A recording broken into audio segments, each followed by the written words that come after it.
Hello everyone, and in today's video I'm gonna show you the basics of Hearts of Iron 4.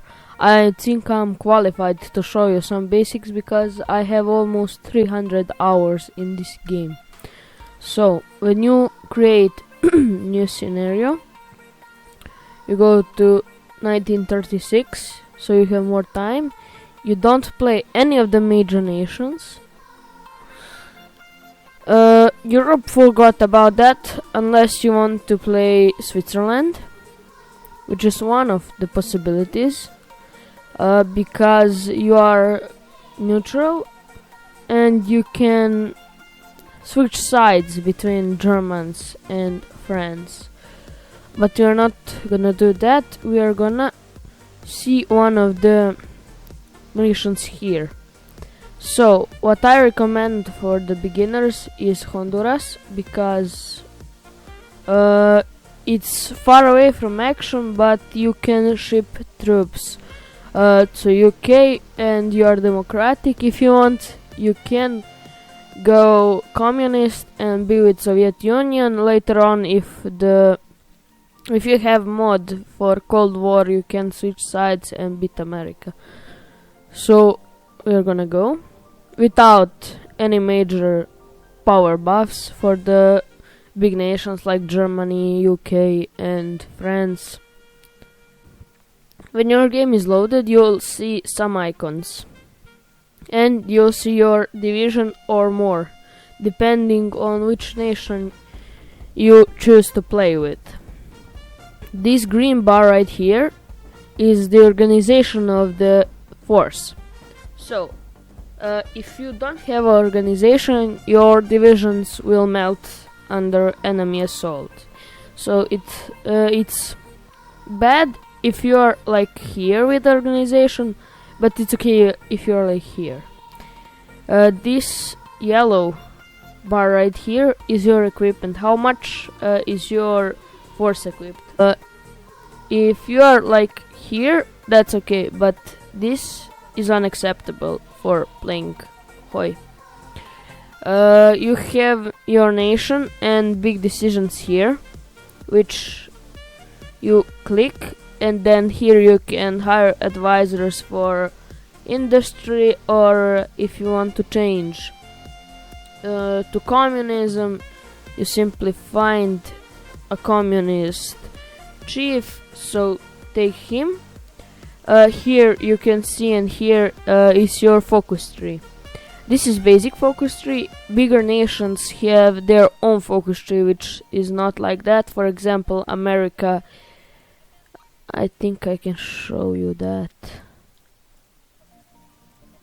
Here you can see it's custom made focus tree. You can go historical paths or unhistorical paths and ignite the oh my god, Cold War. Sorry.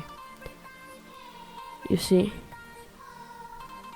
But if you're playing any smaller nation, I don't know, for example, think every nation here and here, I know. If you don't have new DLC, I forgot how it's called, you don't have unique focus tree for Turkey, Greece, and if you don't have Walk the Tiger, you don't have the unique focus tree for Yugoslavia and for Romania, which you can see I don't have, because I cannot afford that DLC, I'm broke. So what you want to do is do this and create civilian factory. You wanna see, do you have military factory? You do. You don't have research planes, but you have one division. You select it by holding left click and then right click here to have it in the army group. This is called the army group. You can change color here. For example, let's go red. And the thing, it's added I'll say recently is your how it's called, field marshal. You can change his color the same, but he gets you his own unique buffs. In the bigger nations, he's already promoted, so you just select him. He'll be available.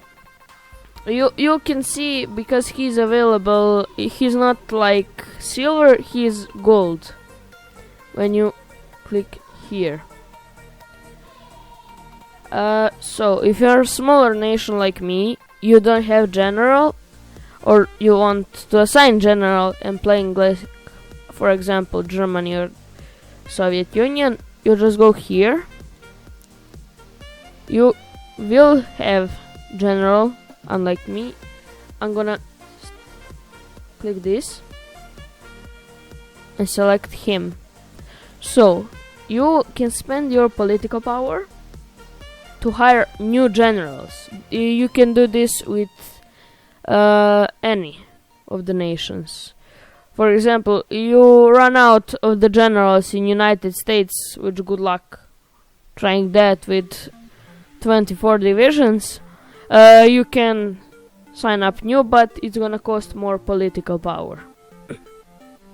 So he has some of the bonuses for your troops, and he has his own special ability. Sorry, words are hard. So he gets you get from him maximum leadership, no experience, sorry. So you can faster modify your troops, but how I understand leadership is your troops will melt on organization more, so you'll lose more organization when you are attacking or defending. So if you want to research, you can simply click here or here, or shortcut V. You want to go with this, so your troops have a little bit more defense and offense. And for next thing, you want to get Great War Tank. Why? I'll explain in a minute. So as you can see, we have this shitty division, but they cannot penetrate panzer divisions because the panzers are more advanced than anybody's tanks. Like, for example, Panzer 6 Tiger can destroy everything in the Second World War. So what you wanna do is, like smaller nation, focus on one or two infantry divisions, or simply have one but good tank division, or one tank division and one infantry division. So here, if we want, for example, to change to communism, you'll get here when you hire an advisor option to open up political discussion for 75 political power. Then you can expand civil support, which I highly recommend.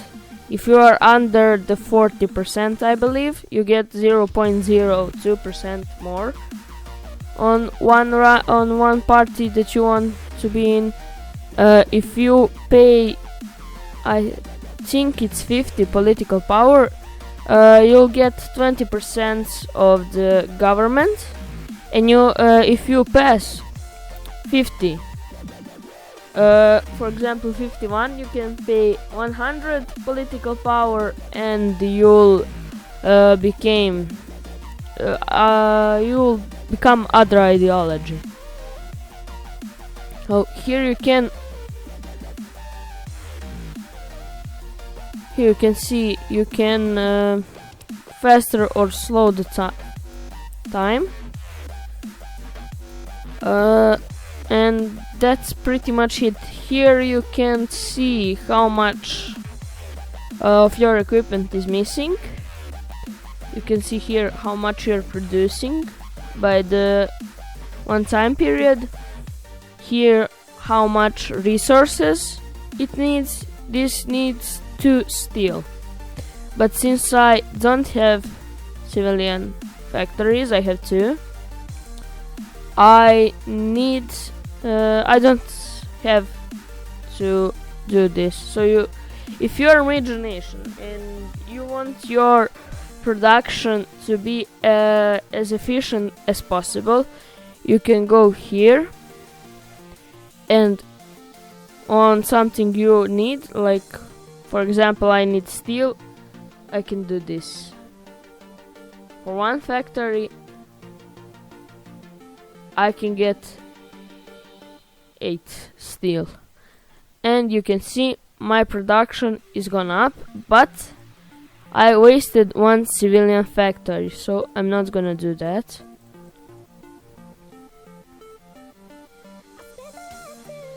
Here you can see how you can cancel it.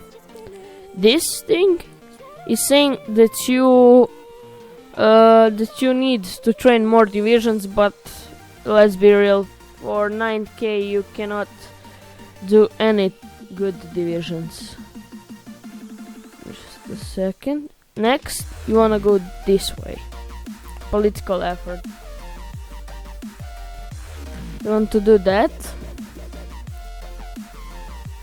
I'll see you when the political effort is done. So the political effort is not done yet, but when you research something, it will go here, in the middle of your screen. So the most players will click OK and then click this and go here.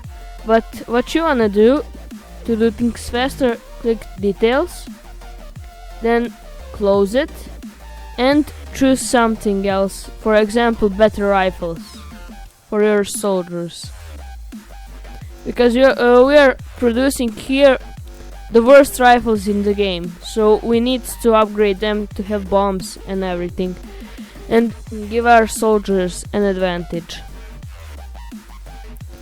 So the political effort is almost done. Here you go, it's done. Next, you want to go here, or if you want to play democracy, you can go here and then here.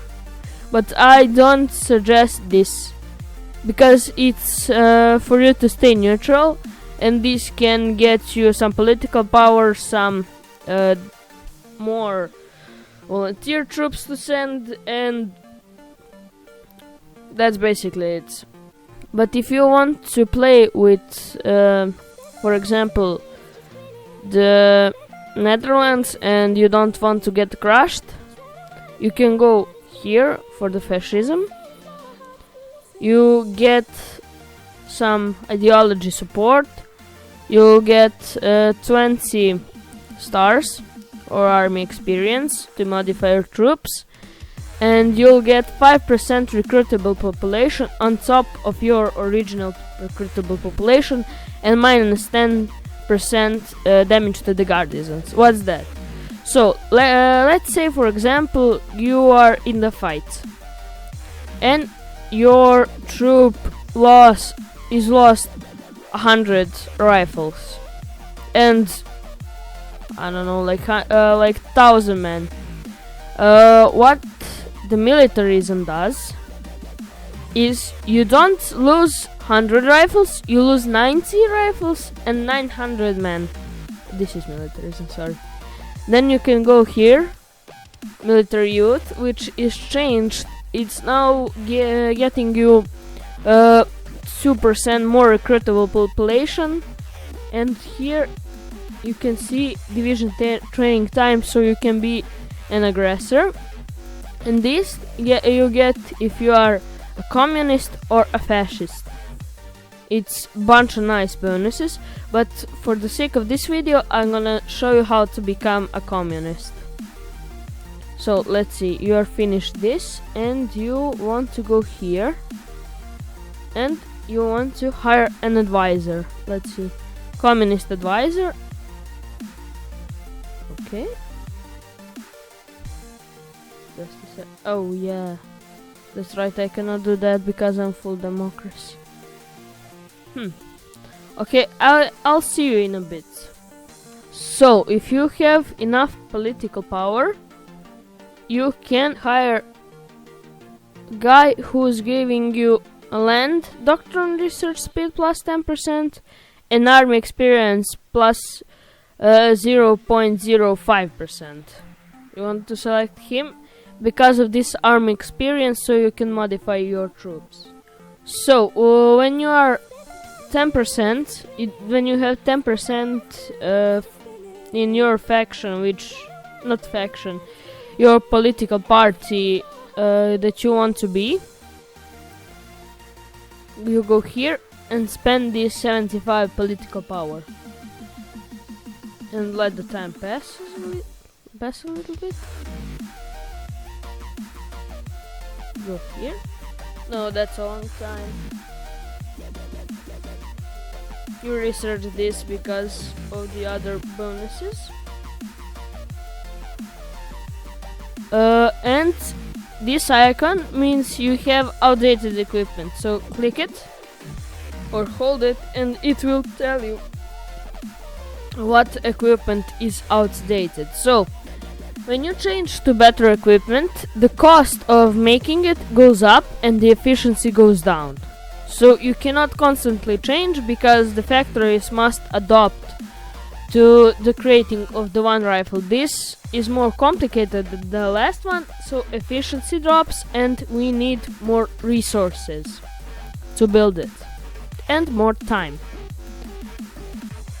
So if you have some of these stars or army experience, you go here, you click here to edit your troops, you click here and select what you want. I only have this basic infantry, so when you want to save that, click here and close it.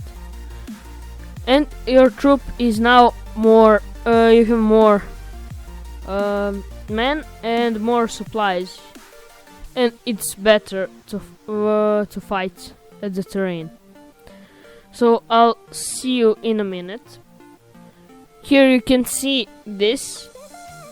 You can discredit the government and get the extra 10% if you spend 50 political power. So I'm gonna do this and see.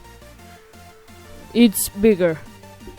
So as soon as we hit 50%, I'll show you how to change ideology. One tip, you want to research artillery because you can create some pretty good division with and pretty dangerous division with infantry division with the artillery. So I want to show this to you.